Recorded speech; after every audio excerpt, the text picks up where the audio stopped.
All right, what's up, y'all? Welcome back. I've been gone for like 2 weeks. Been working on like 3 channels, so trying to give focus, do all three of them, but it's a little tough. But this one is from Cliff. Stewart's not on this one. This is an old video too, but it's Cliff's most educational debate. I'm not going to try to pronounce the last name because I'm not going to get it right. Does God exist? And I always like these debates. I think he does. I don't really think they're debates or discussions. The debating's probably more so from the unbelieving side, if anything. But anyway, he does really well with these, so I wanted to do this. I wanted to watch this. I don't think I've seen this one. If I have, it's been some time. So we're gonna go ahead and jump in this video. Okay, sorry, I got this in the background playing. Watching something else on YouTube on my TV. But let's jump in this video. You had a scientific question, you would go to a scientist, and I presume you would expect a rational answer. And if you had a philosophical question, you would go to a philosopher, and perhaps less rational but still cogent, you would expect an answer. I have a religious question, and I come to you as a religious man to answer it. Right here, right now, I'm not an atheist. I can't equip myself with moral relativism. I'm an agnostic, and I envy your faith. I want to know why I should believe it's more probable that there is a God than there isn't. You don't have to prove absolutely that there is one. I just want to know that it's more probable that there is than that there isn't. And I want you to show me. This is easily Cliff's most educational debate, where he presents his 5 reasons for God's existence. All credit to Cliff and give me an answer for the clip used. Let's dive right in. Okay. I love that that he said that he's not a moral relativist, because everyone who's basically on the unbelieving side or in between side usually says that. So I think this could be a really good video. And this is old, so some of you probably already seen this, but this could be really good because he's obviously not really on the fence. He's really more leaning towards the faith. Not Christianity, that's what people always like to say, but no, it's just faith in Christ. You ain't got to put no title on it. You know, it doesn't say we're children of God by Muslim, Christian, Catholic, Hebrew, Israelite, whatever, Buddhist. Says by faith in Christ. That's what Paul said. Thanks for asking that honest question. I appreciate it. The reason that I believe that God exists is because of certain evidence. First piece of evidence, the order and the design of the cosmos points me to some type of intelligent mind, because my experience in life is, in order to bring about order, I got to work real hard. And when I get sick, I don't go running to a neophyte. When I get really sick, I go running to a highly, highly trained doctor who understands the order and design of the human body. My experience in life is order demands an intelligent mind behind it. It doesn't come about by chance. Second piece of evidence for me. Life, in my experience, always comes from life. I don't care if it's plant life, animal life, human life. Yeah. You never get life out of non-life.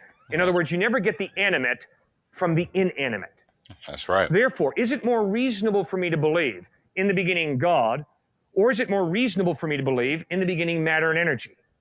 That's because I only see life come from life, never life come from non-life, it's far more plausible, reasonable for me to believe in the beginning God. Third point, the moral argument. I think you've been standing here while I've been articulating it. I am convinced that although there are not many, there are at least a few moral absolutes. Although there's a lot of ethical gray, probably more ethical gray than ethical black and white, there at times is ethical black and white, crystal clear. Moral absolute. Moral absolute. So those are the 3 reasons. Those are 3. Order.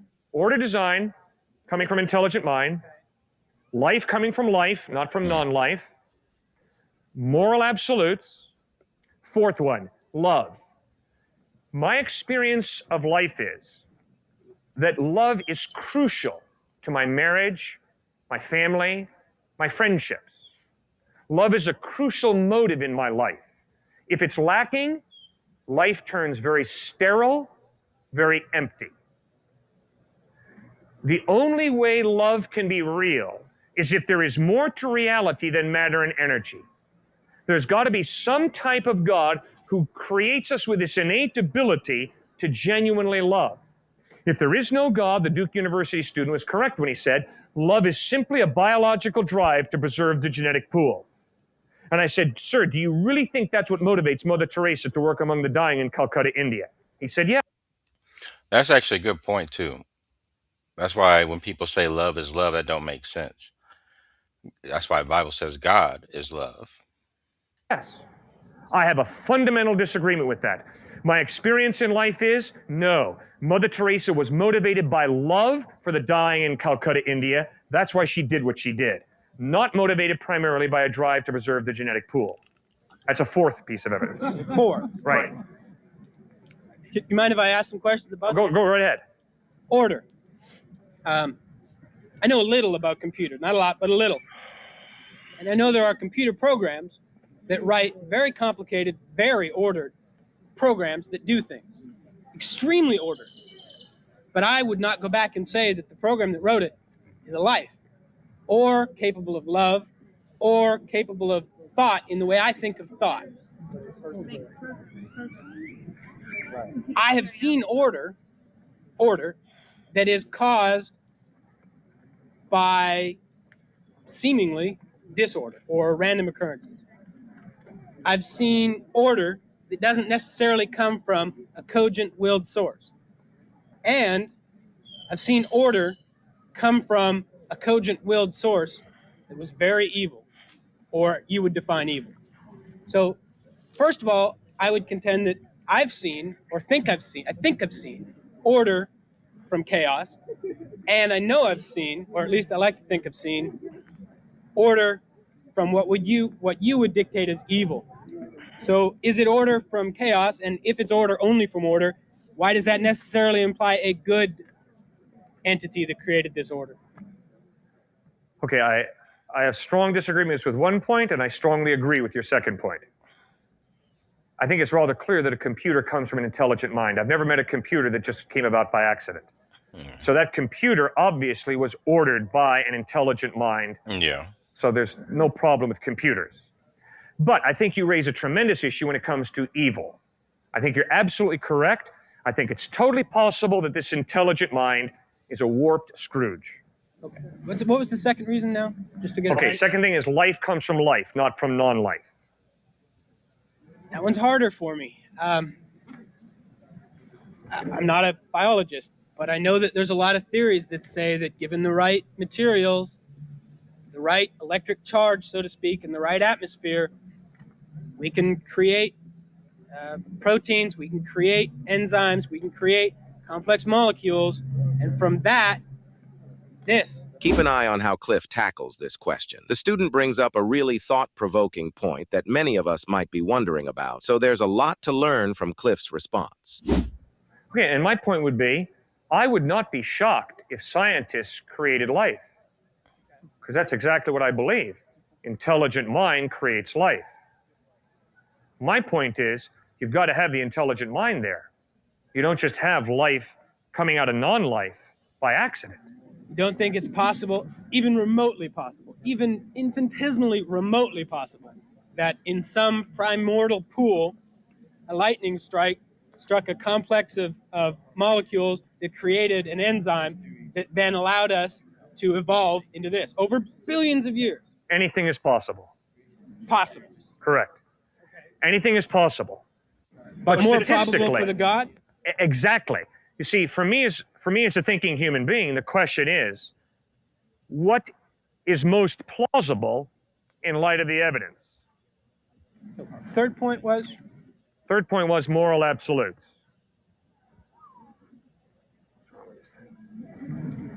I don't have a counter for that. Fourth?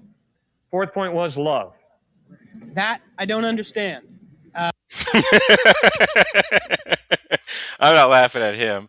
I'm laughing because I was thinking about the what was it? I was thinking about the moral absolutes, and he said that he didn't have a counter for that. That was funny. Then he went into that. That was funny.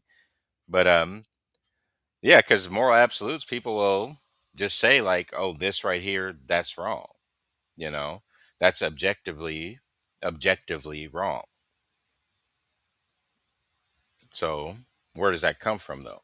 That can't just come from rationale and logic, because there's people who will take a life or do some rape stuff. Or if you watch that Piggy Palace murders story from Mr. Ballin's channel, where he's putting human parts in, and it was ended up in like gummy bears, and he put some of it in the sausage and served it at the Piggy Palace place. Yeah, he was murdering all them women. And then it was in cosmetics for women too. Like, he obviously thought that was okay to do, and we all know that that's not. I don't even think that's human, to be honest. I think someone doing something like that, and if you watch the interview, watch that show, or that channel, Mr. Ballin's channel, Piggy Palace Massacre, I think it's called. Yeah, that those people I think are literally demons. Staying with Jeffrey Dahmer, that wasn't possession, like that was a demon manifested. I believe that. But you can argue if you want to in the comments. I don't care. Back to the video.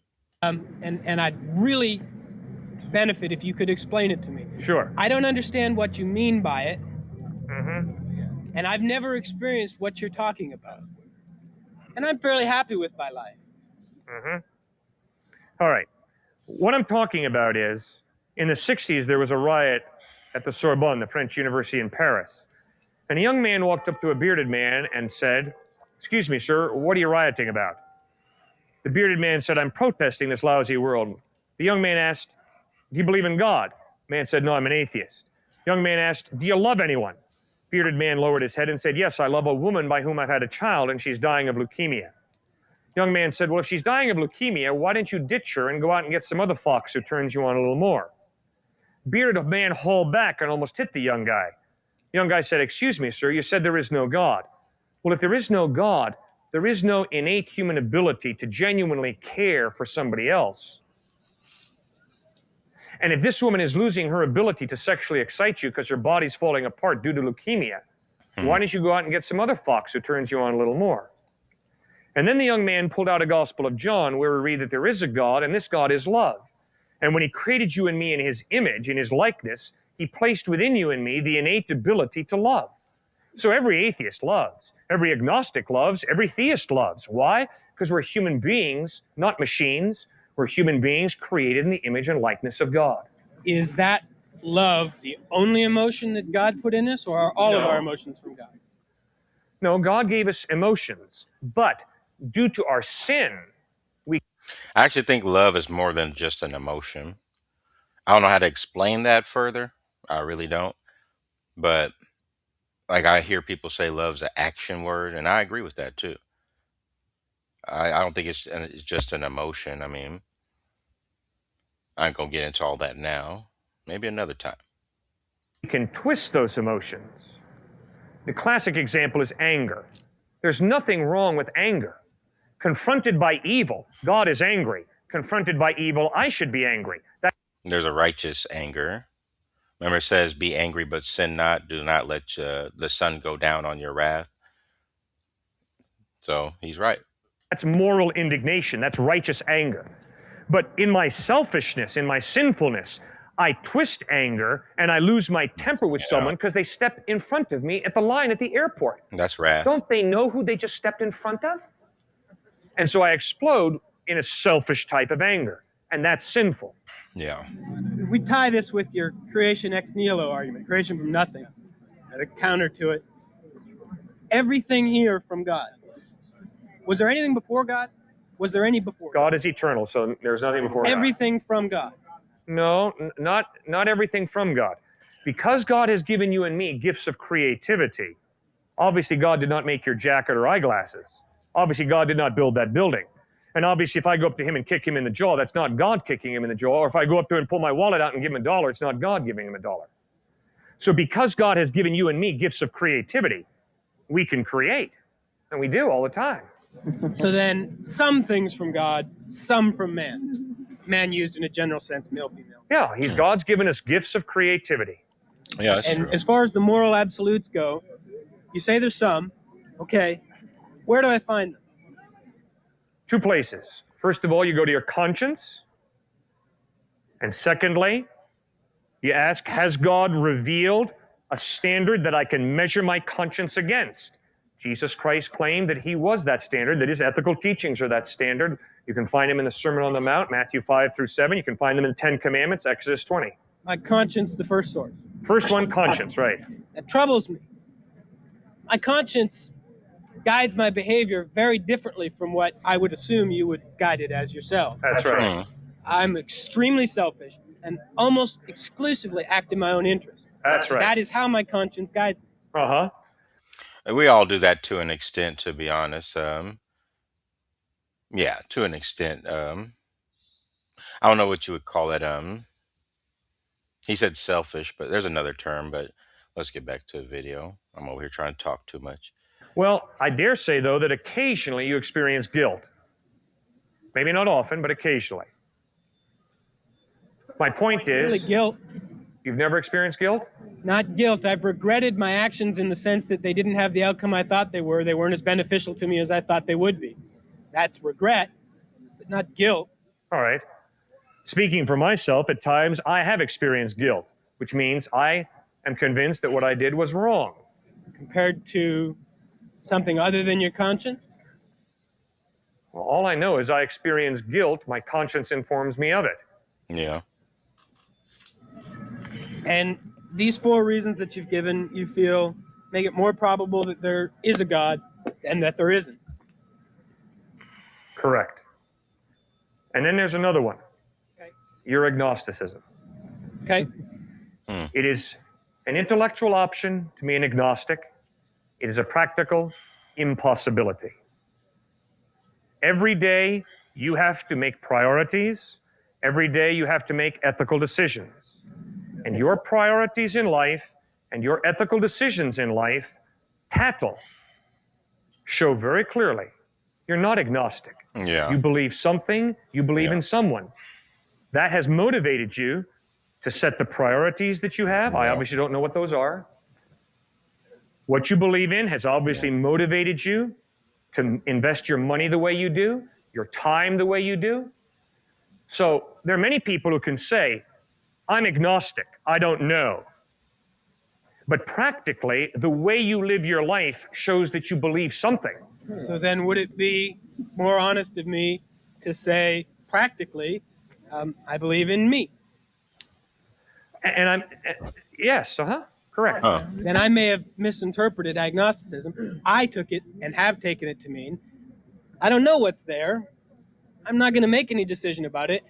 I'll listen to whoever has something to say and see what I think. Right, and I think intellectually you can do that. But now, you have to go out and live your life. And the way you live your life shows whether you acknowledge God or not. See, that's the embarrassing thing about what we're talking about out here. The embarrassing thing about what we're talking about here is, it's not like, do you like black leather or brown leather jackets? Which is totally an issue of your own preference. Do you like Pepsi or Coke? Yeah. You see, it really doesn't matter whether you like a brown leather jacket or a black leather jacket. Yeah, he's right. There's a difference between right or wrong and preferences, 2 different things. Now, I think it does become interesting when people go and if you're just going to pick someone based off their physical appearance or their size of their wallet, if you will, that's becoming more than a preference, I think. And I'll discuss that another time and definitely would be willing to do a live chat and talk about that because now you're saying they're not right for you. Because remember, right or wrong. So preferences, when they go too far, other than this vegetable or that vegetable, this fruit or that fruit, I ain't talking about, good tree can't bear bad fruit, bad tree can't bear good fruit. I'm just talking about the fruit, apples, oranges, bananas. But when you do that, you actually do jump into a materialistic, worldly, shallow judging. That's what it is. You can hide behind all that, a man's supposed to provide, but it's funny, y'all never talk about men providing spiritual guidance, emotional stability. Y'all just talk about providing with the wallet. That's what's wrong with a lot of people. If that doesn't change, I mean, I already think that we're like definitely within 20 years of that hour. I don't know the hour or the day, but I'd be a little surprised if it don't happen over the next 20 years. Probably over the next 10, to be honest. But anyway, I'll talk about that another time. Back to the video. Whether you like Pepsi or Coke. Those are rather inconsequential issues. But the issue of God's existence is not along the lines of Pepsi and Coke, black and brown leather jackets. It's an issue that goes right to the heart of human existence, because it's an issue of what is the meaning and purpose of your life? Why do you live your life ethically the way you do? And what about life after death? Are you ever going to have to answer to anybody for the way you lived your life?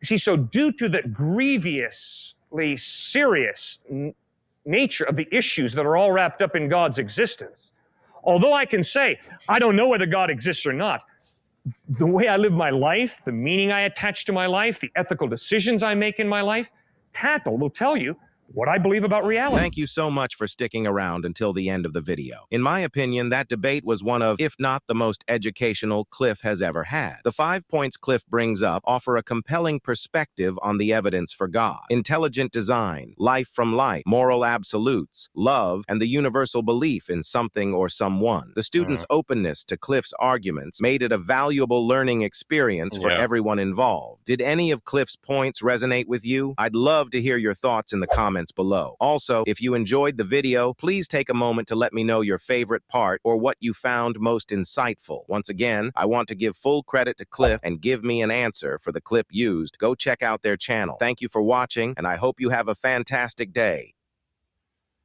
Yeah, that was a good video.